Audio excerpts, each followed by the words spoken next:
अस्सलाम वालेकुम। ये हसन स्पाइकर साहब की पॉडकास्ट के हवाले से जो इयोन पॉडकास्ट के साथ उन्होंने की थी, ये उसका पार्ट 2 है। मैंने पार्ट 2 करने से पहले सोचा कि मैं उनको मज़ीद देख लूँ। कुछ मैंने उनके फिलॉसॉफ़िकल एपिसोड्स देखी।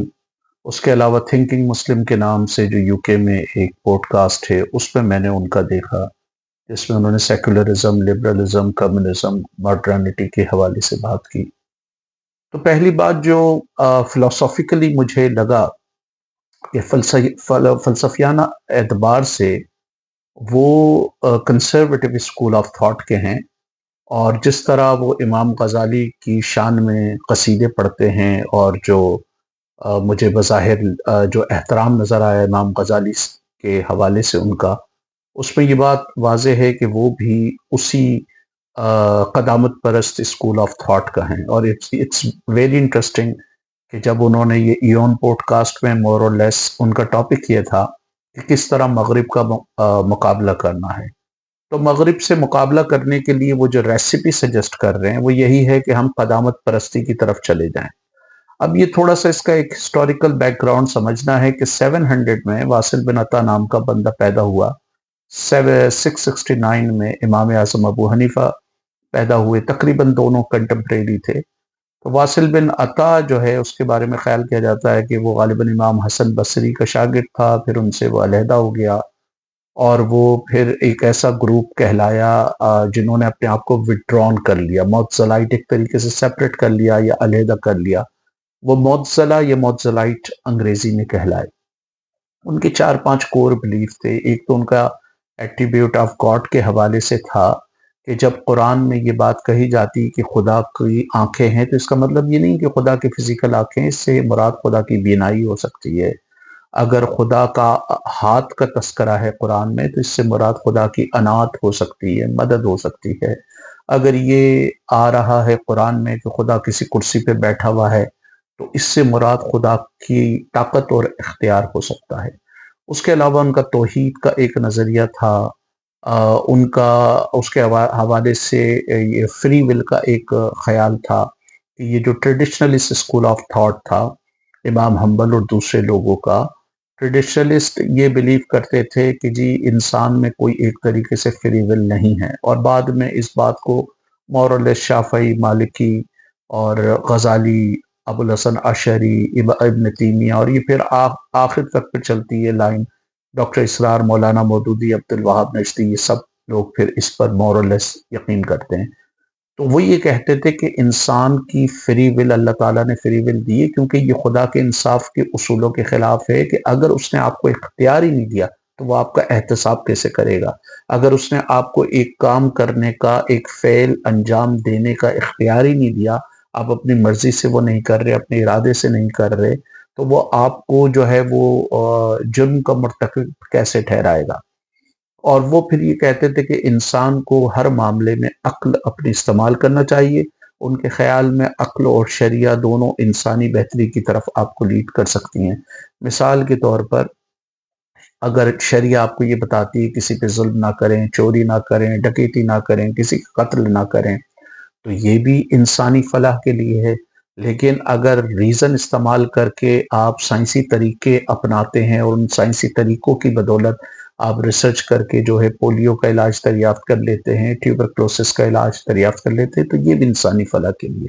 तो वो ये कहते थे कि ज़िंदगी के हर मामले में हमको अक्ल से काम लेना चाहिए। अक्ल इंसान की बेहतरीन है। एक उनका वो था कि खारजी कहते थे कि कोई गुनाहगार है जिसने गुनाह कबीरा किया है, तो वो जो है वो एक तरीके से दायरा इस्लाम से खारिज हो गया। दूसरे कहते थे कि नहीं, वो जो है वो खारिज नहीं हुआ।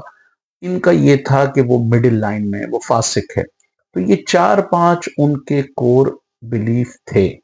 और वो ये भी कहते थे कि जिस तरह खुदा की सारी चीज़ें जो हैं वो खुदा की तख्लीक करदा हैं, इस तरह कुरान भी खुदा का तख्लीक करता है। इसका ये मतलब नहीं कि कुरान किसी ने लिखा है, बल्कि अब ये एक बहस चलती है कि रिवायत परस्त ये कहते थे कि खुदा और जो कुरान है वो दोनों इटर्नल हैं। तो उनका ये कहना होता था कि अगर कुरान भी इटर्नल है खुदा की तरह, तो फिर कुरान को आप खुदा की अथॉरिटी में शेयर कर रहे हैं। This is a disputed point of view. लेकिन बहरहाल जो उनका रीजन पे एम्फेसिस था, जो अक्ल पर एम्फेसिस था, इसकी वजह से नेचुरली फिक्र नज़र के जाविये बदले, लोगों ने सोचना शुरू किया। वासिल बिन अता के बाद इवन इमाम आजम अबू हनीफा पर भी जो एनालॉजिकल रीजनिंग यूज करते थे, तो उन पर यह इल्ज़ाम लगाया गया कि वो मुतज़लाइट थे, कि वो मुतज़ला से ताल्लुक़ रखते थे। हालांकि वो जो है वो दीन के मामले में या कवानीन के मामले में अक्ल इस्तेमाल करने को तरजीह देते थे। तो जो इमाम हम्बल थे वो भी उनको सख्त नापसंद करते थे, और जो अब्दुल्ला बिन हम्बल, इमाम हम्बल का बेटा, उसके बारे में को कहा जाता है कि उसने उनको काफिर और ज़िंदीक करार दिया। इमाम बुखारी का भी अब इमाम आजम अबू हनीफा के हवाले से डिफरेंट नुक्ता नज़र था। तो एक बात जो बज़ाहिर नज़र आती है कि हसन स्पाइकर साहब हनफी मकतब फ़िक्र से कम ताल्लुक़ नहीं रखते, जो मुसलमानों की वास्ट मेजॉरिटी है, और ये इनका जो तर्ज फ़िक्र है वो किसी हद तक शाफई हम्बली और मालिकी। अब शाफई हम्बली मालिकी में आपस के भी इख्तलाफात हैं। जिस तरह सुन्नियों में अहले हदीस भी सुन्नी है, देवबंदी भी सुन्नी है, बरेलवी भी सुन्नी है, लेकिन इनके आपस के भी फिर इख्तलाफात हैं। इसी तरह अशराइट स्कूल ऑफ थॉट और वो अथरी और मातूरी, इनके भी आपस के छोटे छोटे इख्तलाफात हैं, लेकिन बहरहाल ये सब कहलाते ही सुन्नी हैं। दूसरी तरफ लिटरलिस्ट स्कूल ऑफ थॉट था, जो इमाम हम्बल का था। लिटरलिस्ट ये कहते थे कि नहीं जी, अगर कुरान ने कहा है कि खुदा की आंखें हैं तो हैं, खुदा के हाथ हैं तो हैं, खुदा कुर्सी पे बैठा हुआ है तो बैठा हुआ है। तो अब एक वो सवाल ये उठता था कि भाई खुदा के भी हाथ हैं, इंसान के भी हाथ हैं, खुदा भी देखता है, इंसान भी देखता है, खुदा भी जो है वो कुर्सी पे बैठ रहा है, इंसान भी बैठ रहा है, तो फिर उसमें फर्क क्या है। और जो मुतज़लाइट थे वो ये कहते थे कि इसको मेटाफोरिकल लेना चाहिए, इसको लिटरल नहीं लेना चाहिए। तो ये जो ट्रेडिशनलिस्ट स्कूल ऑफ थॉट शुरू हुआ किसी हद तक इमाम हम्बल से, हालांकि इमाम शाफई के भी ख्यालात ट्रेडिशनलिस्ट ही थे, इमाम मालिक के भी ट्रेडिशनलिस्ट थे, लेकिन इसमें जो ज्यादा वोकल थे वो इमाम हम्बल थे। तो इमाम हम्बल से ये ख्याल चला, आगे फिर ये अबुल हसन अशरी, गजाली, और फिर ये आपके इब्न तैमिया, और ये फिर चलता रहा। तो ये बुनियादी तौर पर, और ये लोग, इन लोगों ने फिर साइंसदानों पर और जो फलसफी थे फतवे लगाए। इमाम गजाली इस हवाले से एक समझ लें वो इब्तदाई तकफीरियों में थे, कि उन्होंने जो उनके मुखालिफिन थे उनको एक तरीके से गुमराह और एक तरीके से इस्लाम के दायरे से बाहर फेंका। हम्बल ने भी मोर और लेस ये किया, क्योंकि हम्बल के बेटे ने तो जो है वो इमाम आजम अबू हनीफा पर तकफीर लगा दी, उनको काफिर और जिंदीक करार दिया। दूसरे लोगों ने भी ये कहा। तो ये सारा मामला आपकी इब्तदाई सेंचुरी में शुरू हो गया था। इमाम आजम अबू हनीफा की 8th सेंचुरी थी, और उससे आप थोड़ा सा आगे चल के ये बकिया 3 इमाम कुछ कुछ वक्फे के साथ, फासले के साथ ये आते रहे। कुछ से मुराद ये है कि 15, 20, 25, 30 साल, 40 साल, मुमकिन तौर पर 50 साल आप उनकी वो जाए पैदाइश देख सकते हैं। तो तकफीरियत वहीं से शुरू हो गई थी। जबकि जो मुसलमान फलसफी थे, मिसाल के तौर पे इब्न रुश्द ने गजाली की किताब के जवाब में किताब लिखी, लेकिन उसने गजाली पे कोई कुफ्र का फतवा नहीं लगाया, लेकिन गजाली ने अपने मुखालिफिन पर लगाया। अबुल हसन अशरी और दूसरे लोगों ने बिल्कुल इसी तरह अपने मुखालिफिन को एक तरीके से इस्लाम के दायरे से बाहर फेंक दिया। अब गजाली पर एक जो एतराज है, जो मैंने पहले भी बताया, कि उसने जो है वो रीजन को एक तरीके से अंडरमाइन किया, रीजन को वीक किया, कमजोर किया।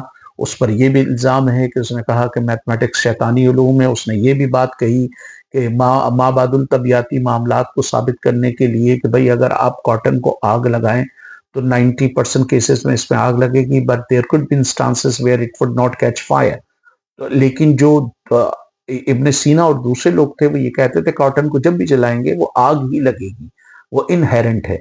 ये वही बात है जो मैंने पहले भी मिसाल दी कि अगर आप, परिंदा हमेशा उड़ेगा, लेकिन कुछ ऐसे मौके भी आ सकते हैं कि परिंदा ना उड़े, गधा उड़ना शुरू कर दे। तो ये अजीब सी बात है, इलॉजिकल बात है। तो गजाली ने एक तरीके से इरेशनैलिटी को, माफोकुल फितरत चीजों को, मेटाफिजिक्स को ज्यादा प्रमोट किया। अब हसन स्पाइकर साहब जो फार्मूला तजवीज कर रहे हैं, वो फार्मूला ये है कि मोर और लेस हमें गजाली को फॉलो करना चाहिए, मोर और लेस हमें जो माबादुल तबियाती मेटाफिजिक्स के लोग हैं हमें उनको फॉलो करना चाहिए।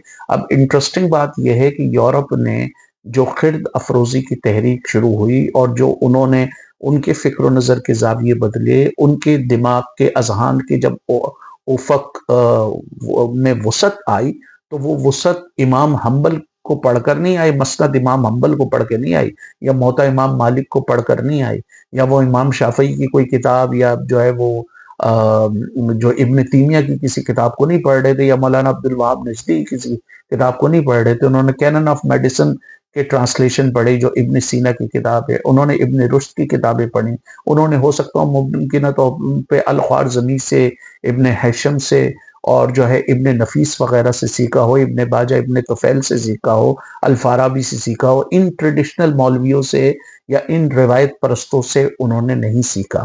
اور وہاں پر جو یورپ میں میٹا فزکس کے جو بڑے علمبردار تھے وہ تو ٹامس ایکوائنس جیسے لوگ تھے جو کرسچن مینٹیلٹی رکھتے تھے، اس طرح کے لوگ تھے. یورپ نے جب ترقی کی تو اس کی ترقی میں جہاں بہت سارے عوامل کار فرما تھے، وہاں پہ ایک جو ون آف دا فیکٹرز تھا وہ امپیریسزم تھا، وہ سائنٹیفک ڈیولپمنٹ تھی، وہ ایکسپیریمنٹ تھی، وہ حواس خمسہ پہ انحصار کرنا تھا. اب حسن اسپائکر صاحب کیا تجویز کر رہے ہیں کہ ہم صوفیزم کی طرف چلے جائیں، ہم میٹا فزکس اور تھیولوجی کی طرف چلے جائیں، ہم جو ہے وہ ایسے معاملات میں چلے جائیں جو الوہی ہیں. اب اس میں کیا ہوگا؟ اس میں لازمی بات ہے کہ جیسے ماضی میں ہماری لڑائیاں ہوئی ہیں مذہبی معاملات میں، اسی طرح لڑائیاں ہوں گی. تو یہ عجیب و غریب بات ہے کہ چائنا نے ڈیولپمنٹ کی کوئی میٹا فزیکل ایلیمنٹس کو فالو کرتے ہوئے نہیں کی، کوئی تھیولوجی کو فالو کرتے ہوئے نہیں کی. یورپ نے ڈیولپمنٹ کی اگین آپ کوئی میٹا فزکس کے پیچھے بھاگ کر نہیں کی. سوویت یونین نے ترقی کی میٹا فزکس کے پیچھے بھاگ کر نہیں کی. ساؤتھ کوریا، تائیوان اور جاپان نے ترقی کی کوئی میٹا فزکس کے پیچھے بھاگ کر نہیں کی. جاپان نے اگر یورپ کا مقابلہ کیا تو سائنس سے کیا. چائنا آج اگر یورپ کا مقابلہ کر رہا ہے تو سائنس اور ٹیکنالوجی کی بنیاد پہ کر رہا ہے. سوویت یونین نے اگر یورپ کا مقابلہ کیا تو سائنس اور ٹیکنالوجی کی بنیاد پر کیا. انہوں نے یورپ سے پہلے اور مغرب سے پہلے جو ہے وہ خلا میں جو ہے وہ کتا بھی بھیجا، خواتین بھی بھیجی، ان کی اسپیس ٹیکنالوجی اتنی آگے نکل گئی. تو وہاں تو میٹا فزکس پر بات نہیں ہوتی تھی، وہاں تو تھیولوجی پہ بات نہیں ہوتی تھی. اب حسن اسپائکر صاحب نے جو ایون پوڈ کاسٹ میں ہمیں تجویز کیا کہ ہم مسلمان مغرب کو کس طرح کمپیٹ کریں، تو ان کی یہ تجویز تھی کہ ہم غزالی جیسے قدامت پرست لوگوں کو فالو کریں، یا مور اور لیس اگر اس کو ایک دوسرے انداز میں انٹرپریٹ کیا جائے تو ہمارے امام جو ہیں وہ مثلا پہلے ہی ہم نے ان کو سر پہ چڑھایا ہوا ہے، امام حنبل، امام مالک، امام شافعی، غزالی، ابو الحسن اشعری اور یہ. اچھا اب ان سارے لوگوں نے کیا کیا؟ غزالی کے فالوورز نے، حنبل کے فالوورز نے، ٹھیک ہے، جو معتزلائٹ تھے ان کا ادوار بھی آیا، 2-3 خلیفہ ان کے اقتدار میں بھی آئے، منہا بھی کیا، انہوں نے پرسیکیوشن بھی کیا، but that was a limited time. اور یہ انکویزیشن جو ہے وہ اسپینش انکویزیشن سے اس کو تشبیہ نہیں دی جانی چاہیے، کیونکہ اسپینش انکویزیشن میں جو پروٹیسٹنٹ ان کے آبجیکٹ کرنے والے ہیں وہ تو لاکھوں کی تعداد میں کہتے ہیں کہ اسپینش انکویزیشن میں مارے گئے، لیکن پھر بھی 1 لاکھ کا کم از کم فگر ہے کہ جن پہ مقدمات بنائے گئے یا جن پر عرصہ حیات تنگ کیا گیا. منہا کا جو ٹائم تھا وہ بڑا لمیٹڈ تھا، اور ایون امام حنبل کو جو ہے وہ قتل نہیں کیا گیا یا دوسرے لوگوں کو کوئی مارا نہیں گیا. ہو سکتا ہو ممکنہ طور پہ کچھ لوگ امپریزنمنٹ کی وجہ سے مرے ہوں، لیکن اتنے بڑے پیمانے پہ قتل عام نہیں ہوا. تو اب حسن اسپائکر، اب انہوں نے کیا کیا، جب ان کا روایت پرست کا جو ہے وہ غلبہ آیا تو انہوں نے سائنسدانوں کا جینا حرام کیا. ابن رشد پر، ابن سینا پر ابن تیمیہ نے کفر کا فتویٰ لگایا، ٹھیک ہے، اور ایون اس نے یہ اشرائٹ اسکول آف تھاٹ کے بھی کچھ لوگوں کو لگایا. بہت سارے فلسفیوں کی کتابیں جلائی گئیں. ابن باجہ جو ہے اس کو بارے میں کہا جاتا ہے کہ پوائزن دیا گیا.